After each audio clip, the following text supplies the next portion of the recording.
vocês estão? Eu estou bem, e você? Estou ótima. Saí de casa empacotadíssima. Fala, gostosão. E aí? Olá pessoal, eu sou Ronaldo Marques e esse é De Rolê Por Aí. Hoje com a nossa atriz maravilhosa, Chica Reis. Se apresenta pra gente, Chica. Boa tarde, boa noite, bom dia, boa madrugada. Meu nome é Chica Reis, sou amiga de Ronaldo Marques. Estamos juntos nessa vida já há um tempo, se trocando, se pegando, não, se pegando não, Se tá, pegando, gente? Ainda não é pra esse horário. Não nessa encarnação. Uai, não sei, vai que você gosta. Sou atriz, contadora de histórias, sambadeira, mãe. Que mais? Tento pagar as minhas contas em dia.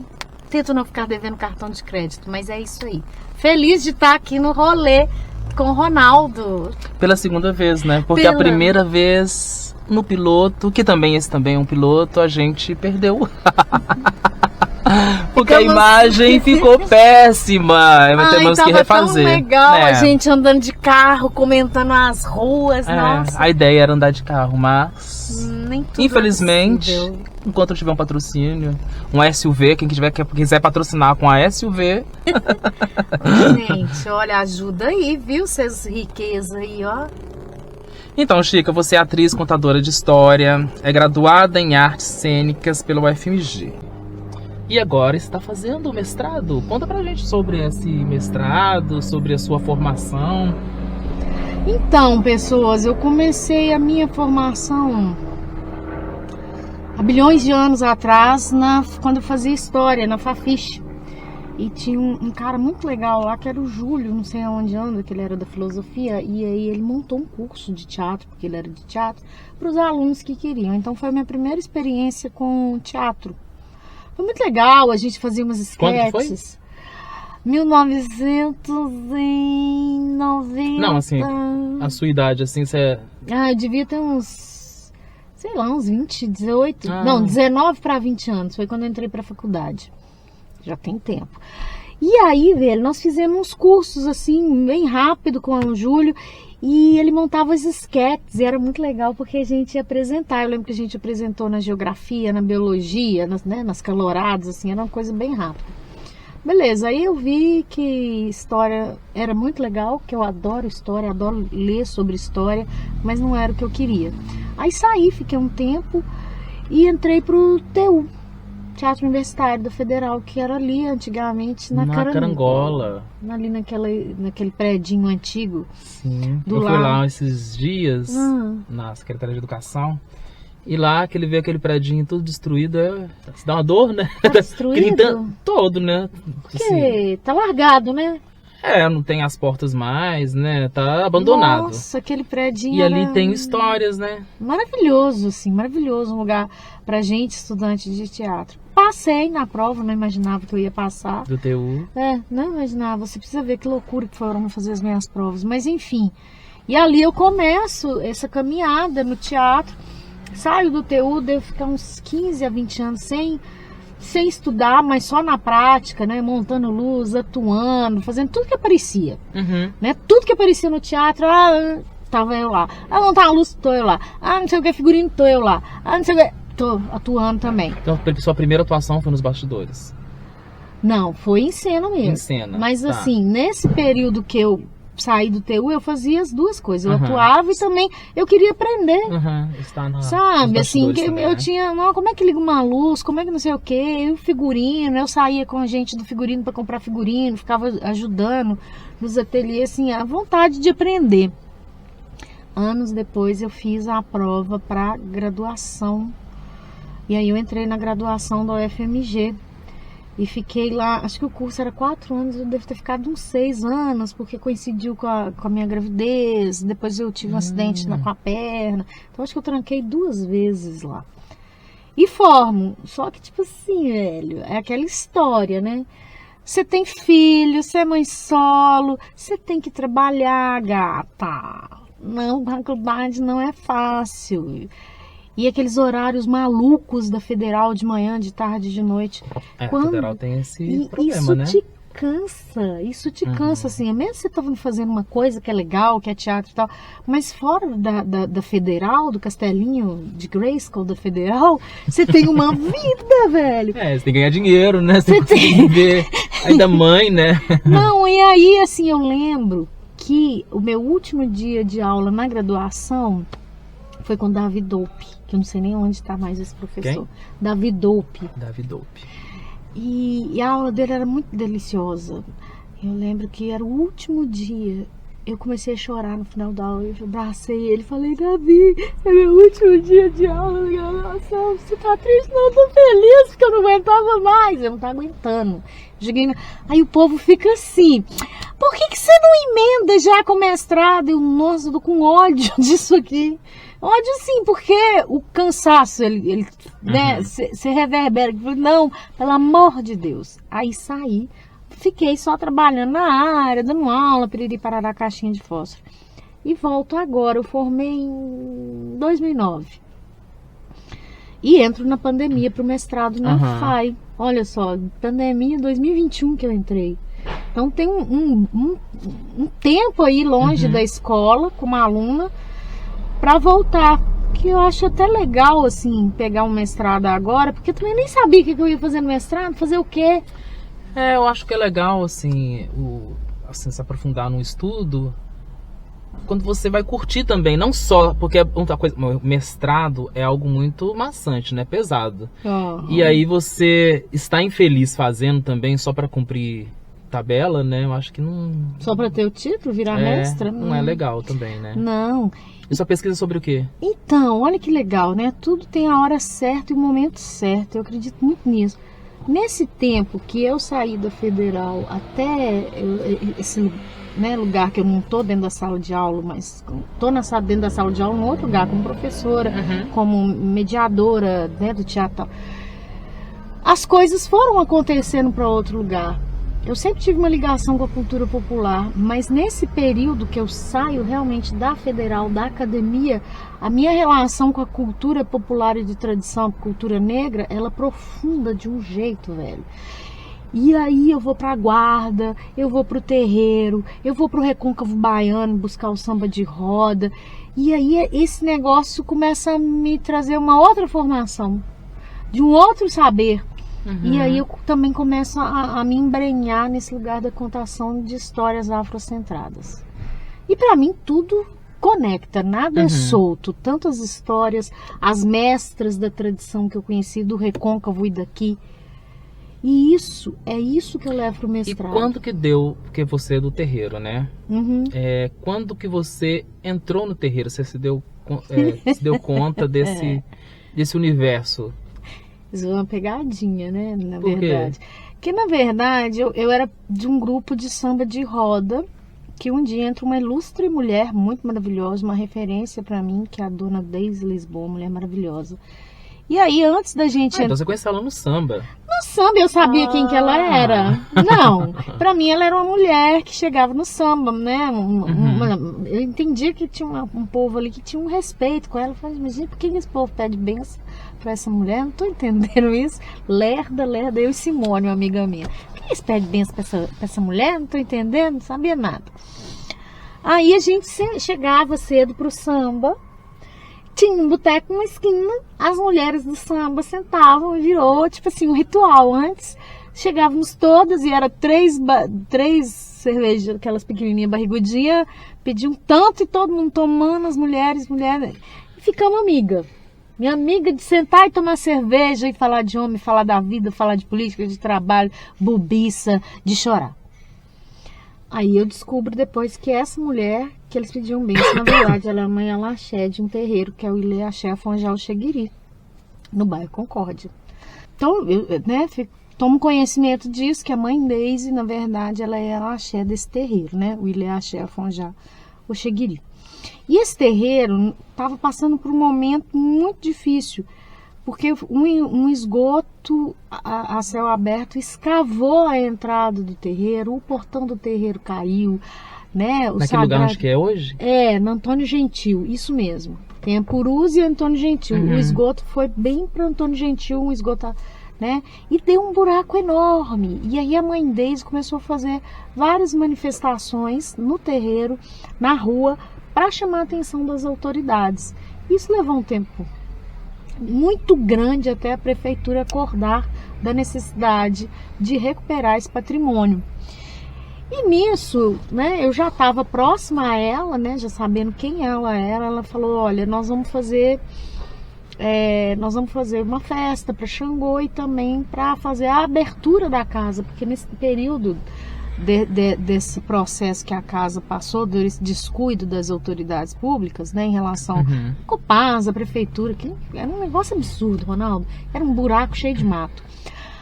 Aí é engraçado isso, né, assim, que as pessoas em determinados lugares elas não tomam providência, né, mas se fosse a porta da Igreja Católica ou da Lagoinha, com certeza. Sim, né, se fosse...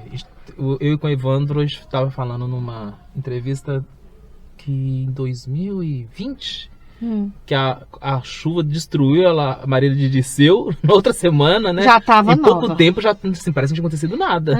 Agora vai na periferia. E é isso, assim, querendo ou não, mesmo a Concórdia sendo próximo ao centro, é um bairro periférico de pessoas negras, de tradições negras. E aí até a abertura da casa, né? Até os eventos, a festa para Xangô, uma barraquinha, né? Apresentação artística, que é um terreiro que movimenta muito cultura lá. Aí chego eu e Simone, né, uma amiga minha, a gente não era do terreiro, a gente era do samba. E ela falou: não, vocês vêm ajudar na casa? Com certeza, nós vamos ajudar no que precisar. Aí chega as duas, a paisana, e a mãe deles só olhando a gente assim. Ela virou e falou assim: aqui, vocês não vão ficar vestidos assim para ajudar, não. Aí foi um dos momentos mais bonitos assim que eu guardo. Ela chamou as Equedes da casa, que são as mães da casa. Arruma as meninas, e as Equedes vieram colocar a roupa na gente. O calçolão, a saia, a blusa, o ojá, o pandacosta. E assim, pra mim foi muito emocionante. Né? Foi uma pegadinha da mãe Deise, porque a gente se paramentou para participar, assim. E tanto que a gente entrou na gira também. E eu lembro que eu e Simone duas palhaças. E assim, vocês foram no primeiro dia, assim, já entrou na... Já entrou. No rolê todo? Ela colocou a gente lá. E eu ficava assim com a Simone, que eu tenho artrose. Eu falei assim, e aí a gente senta, levanta, agacha. Eu falei assim: Simone, isso é só hoje, né? Porque eu não vou participar desse trem de candomblé, não. Eu não tenho joelho para isso mais, não. Meu joelho é todo parafusado. E a Simone assim, igual a velha. Eu também, eu tenho artrose.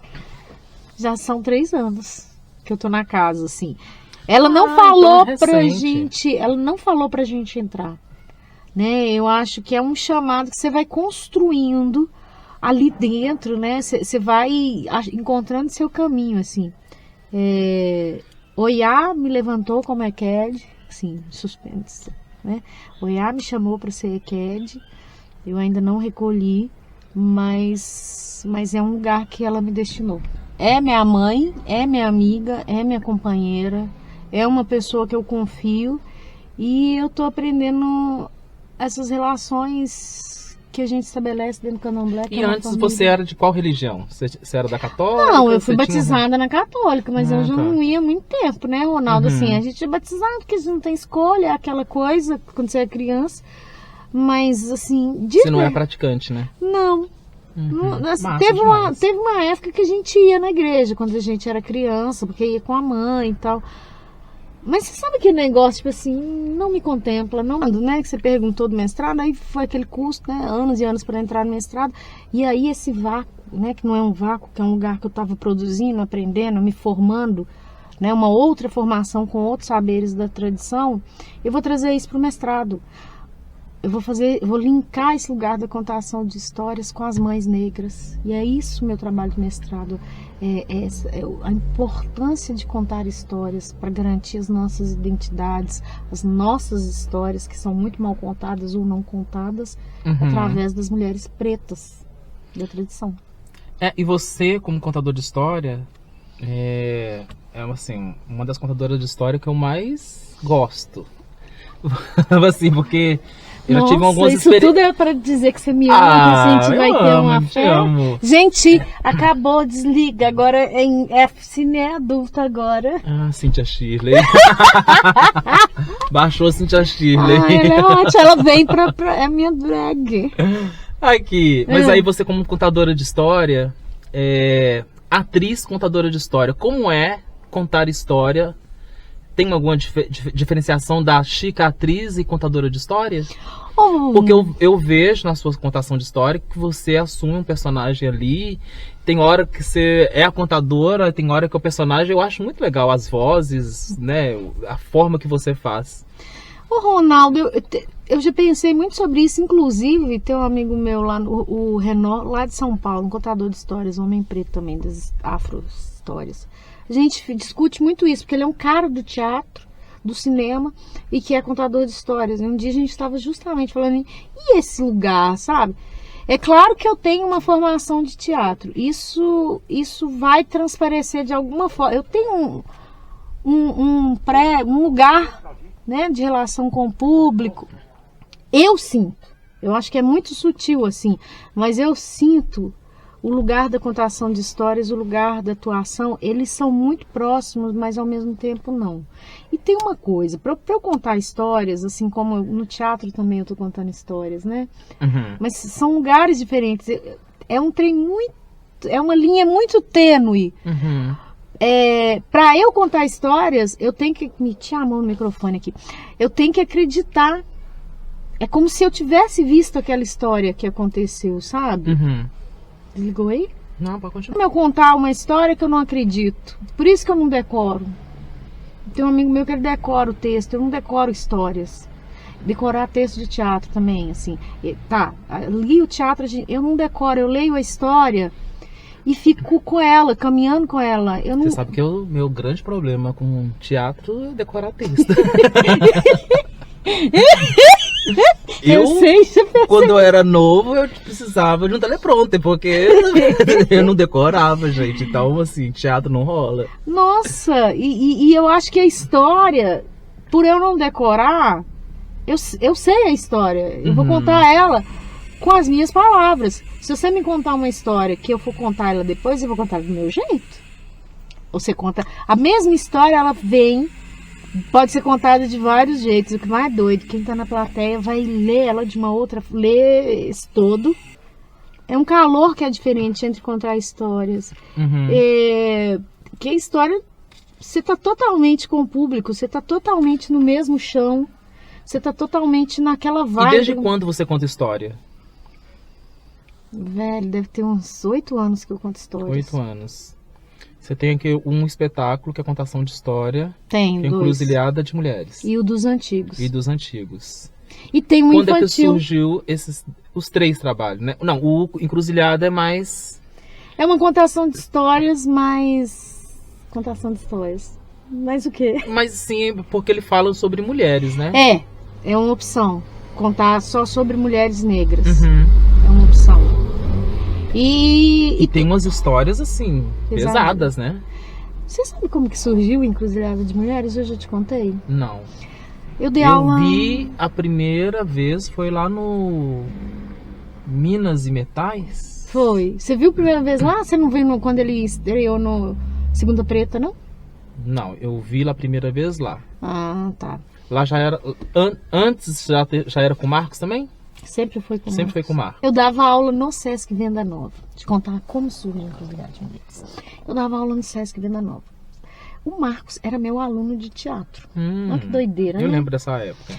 Então, Marcos, músico e tal, e eu sempre quis fazer um trabalho sobre mulheres negras. Aquelas histórias, eu já estava pesquisando elas há muito tempo. Aí ia ter um movimento lá, me pediram para fazer alguma apresentação. E eu pensei, vou trazer o samba na casa de Exu. Eu já pesquisava umas histórias. Aí me chamaram para fazer uma atividade lá, que ia ter um grupo de pessoas lá, de mulheres. Eu falei assim, eu vou contar uma história que eu gosto muito, que chama Samba na Casa de Exu, que é da mãe Beata de Iemonjá. E eu queria que tivesse um acompanhamento musical. E o Marcos, meu aluno, ele vinha para aula, eu falei assim, ô Marcos, toca um pandeiro para mim. Tocar o quê? Eu falei assim, põe um samba aí. Aí ele chegou... eu falei assim, o que eu toco, o quê? A gente nem ensaiou nem nada. Eu falei, não, pode deixar. E fiz sem ele. A primeira vez? Fiz, contei só essa. E foi onde? Foi no Sesc Venda Nova, tava recebendo um grupo de mulheres. Aí fiz. Beleza, quietou. Aí o Marcos um dia me liga e fala assim, ô Chica, você viu que tá aberto o chamamento aí pra Segunda Preta? Eu falei, tô sabendo. Por que você não faz aquilo que você queria fazer lá, que você me chamou? Eu falei assim, pensa num negócio e vambora. Ele fui, falei, Marcos, é isso. Aí peguei todas as histórias que eu já gostava, mostrei pra ele, e ele ia lá em casa ensaiar.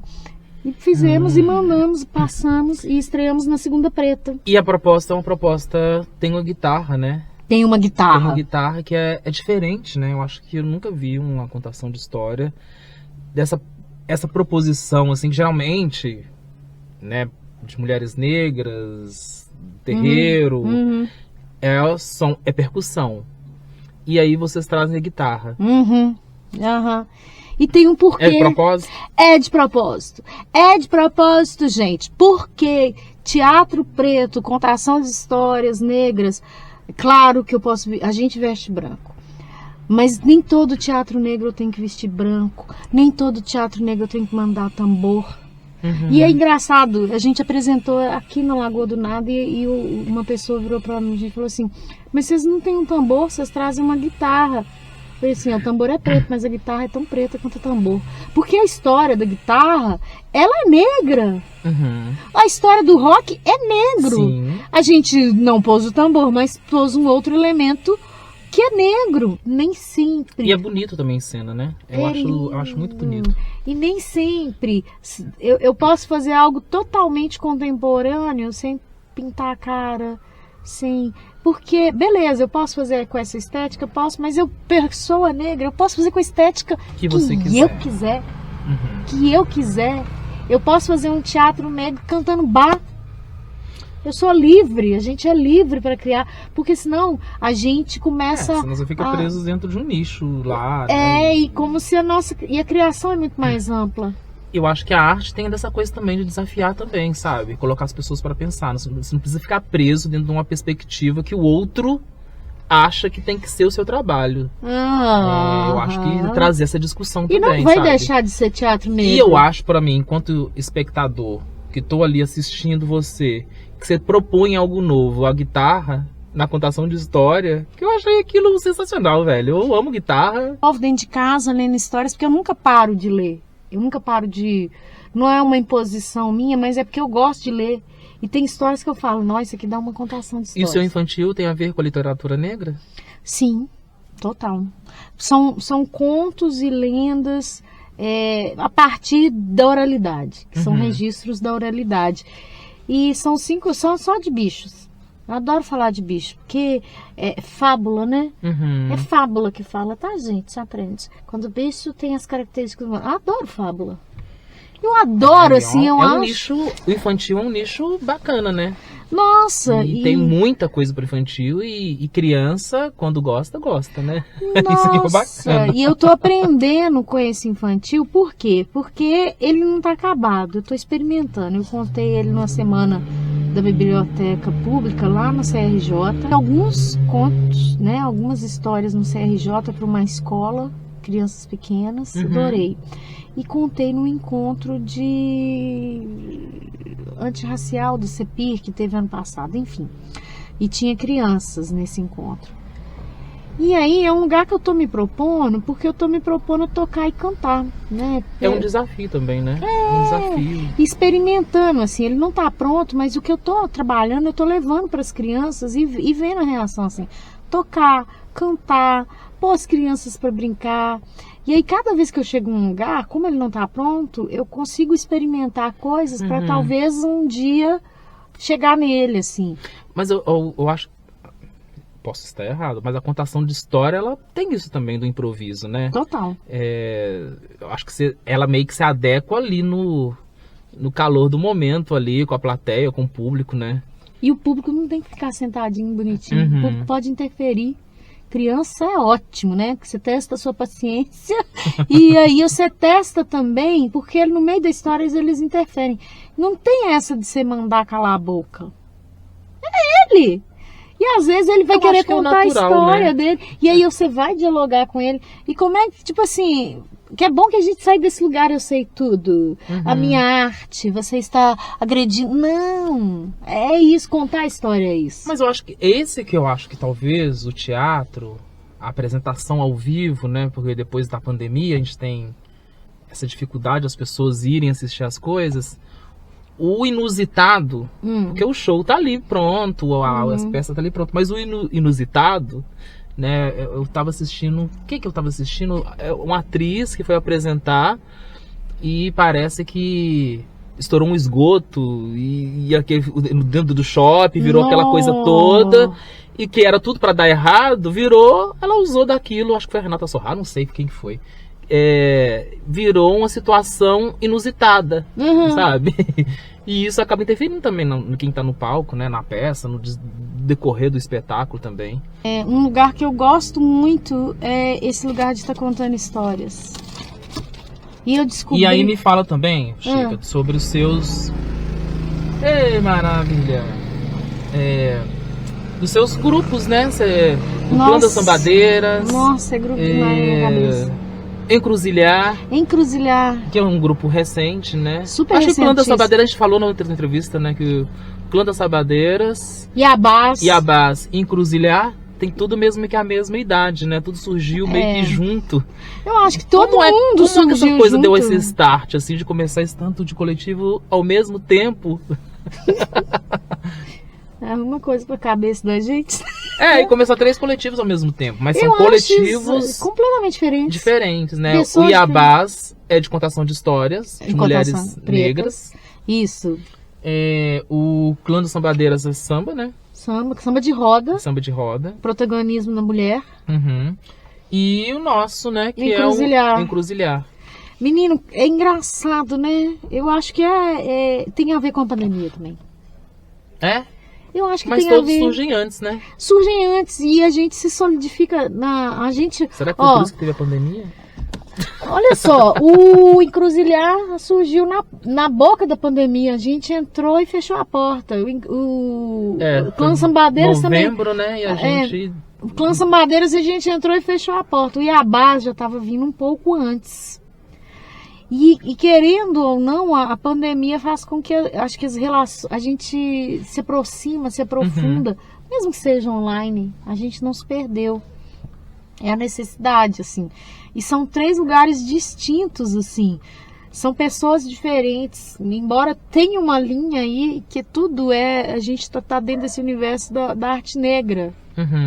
Né? E você tem um universo da arte negra que ele é ligado à tradição diretamente, que é o samba de roda, a roda, a mulher, o tambor, essa força feminina, o sagrado tá muito ali, né? O Iabás também é essa força feminina das mulheres, dos itãs, da importância das histórias. E o Encruzilhar, cada vez mais eu entendo que a gente é menos, embora tenha tido aí o PreTV e a gente traz o Encruzilhada de Mulheres. O PreTV é um seriado, né, que o Marcos Mateus, criador, né, roteirista, tudo que mais que o Marcos é, músico, tudo, né, que ele criou durante a pandemia e que, na verdade, né, o Encruzilhar, a gente acabou fazendo mais coisas na pandemia do que... E você sabe uma coisa assim que me tranquiliza em relação... Às vezes eu tenho altos devaneios em relação a Encruzilhar. Eu entendo, quando eu penso da gente na pandemia, eu acho que a gente podia entender que talvez, que também é artístico, eu acho que a gente pensar nesse lugar do Encruzilhar como um grupo de pesquisa dentro da arte. Porque quando eu penso que a gente fez os grupos de estudos que foram tão profundos, a gente aprendeu tanto. Sim, e eu acho que a gente tem que trazer... Eu não conhecia a CUT, conheci o CUT a partir da nossa pesquisa, né? Olha como que isso é potente. E assim, era um momento que era totalmente improdutivo, que era dentro da pandemia, né? Foi bem no momento que estava todo mundo bem fechadinho dentro de casa, não saía ninguém pra rua.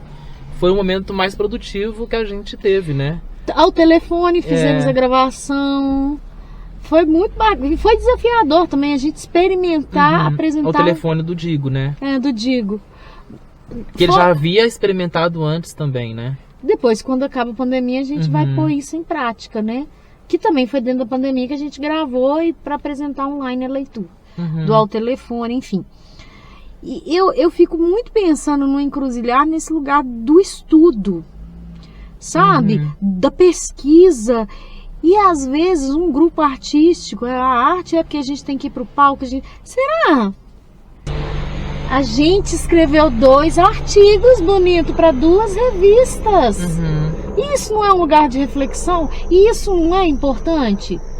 Quer dizer, a gente talvez não tenha refletido sobre isso, mas a gente tem uma produção de reflexão. E eu acho que o encruzilhar, ele surge a partir da reflexão. Quando a gente saía dos lugares, sentava no boteco para tomar cerveja e a gente começava a conversar sobre o que a gente via, né? A gente tecer os nossos links e falar, nossa, esse trabalho, conversa com esse... Eu acho que é legal também que os encontros, eles são sempre muito marcantes, né? Sim. Que seja no boteco, que seja no parque para, né, para poder falar, que seja na reunião. Sim. É sempre as reuniões... É um pretexto pra gente encontrar e surge coisas muito bacanas, né? Ideias surgem a partir dali, né? A gente que é muito tonto, a gente tem que passar a gravar isso, porque às vezes quando vocês falam umas coisas... Hoje a gente tem que gravar todos os dias nossa conversa, mesmo a bebedeira, a chapação, que é muito doido. A gente tem uma produção de reflexão, nós 4, que é muito potente. E particular, né, também, né? Eu acho que é bem específico nosso, assim. Eu acho que eu tenho alguns grupos que eu tenho uma reflexão. O encruzilhar, ele tem um caminho, um lugar diferente nessa reflexão também. Da arte, do teatro, da vida, né? E... massa demais. Eu acho que o encruzilhar é esse caminho. A gente entender o que é essa semente do encruzilhar. Porque é engraçado, o que é encruzilhar? É encruzilhada, né? Não é um caminho só. O encruzilhar, ele tá na cruz, assim, pra lá, pra cá, e no circular. Tem um lugar aí que eu acho que a gente ainda vai descobrindo mais coisas. Ô Chica, então, pra terminar, eu queria que você deixasse suas redes sociais. Social redes, arroba Instagram, né? Pode ser. No Instagram é Chica que conta. Aí quem quiser ver uma parte dos meus cotidianos, onde eu posto bordar. Ai, gente, eu tô bordando, tá? Eu vi que você tá bordando agora. Nossa, também. é um negócio de louco, Ronaldo, bordar. E aí, as redes sociais, quem quiser ver as laranjas que eu pico, o arroz com feijão que eu faço, vai no Chica Reis. Qual outra rede social? Não, vai só no Instagram. Você tem TikTok? Não. Não tem TikTok? Não, Deus. O que você vai fazer no TikTok? A dancinha. E eu danço? A dança da vergonha. A dança da vergonha. Tá, então é isso. Muito obrigado por ter participado pela segunda vez. Eu vou tentar fazer um mix do que prestou da primeira, que foi muito legal, que foi a gente andando pela cidade. Foi lindo. Chica, muito obrigado. De nada, amado. Beijos. Beijos. Gente, muito obrigada. Acompanhe esse vlog que tá muito legal. Eu assisto e tô muito feliz com as histórias que eu tô ouvindo. Que por incrível que pareça, a primeira que eu vi do Ronaldo, eu falei assim, nossa, é uma história do teatro. Que aquela moça trouxe, ela falando Clarice, dela. Né? Era a história do teatro, uma parte da história do Teatro de Belo Horizonte. Então, sim, assim acabamos legal. de contar outra parte agora, que é isso sua, é muito sabe? legal, Que assim. eu acho que é fazer essa memória, sabe? É muito legal. Da arte, da cultura de Belo Horizonte também. Me siga também nas redes sociais, Ronaldo, com 2 N's, ronaldomarques.com. .br. Não, mentira, eu tenho ronaldomarques.com também. Mas nas redes é só @Ronaldo Marques. Ronaldo com 2 N's. Isso. Pode seguir ele, gente. Siga, compartilha, manda pix. Pix. Meu nome é Pix. Gente, né? O que é a cara da vida boa? Sábado à tarde, você andando com os cachorros lindos, né?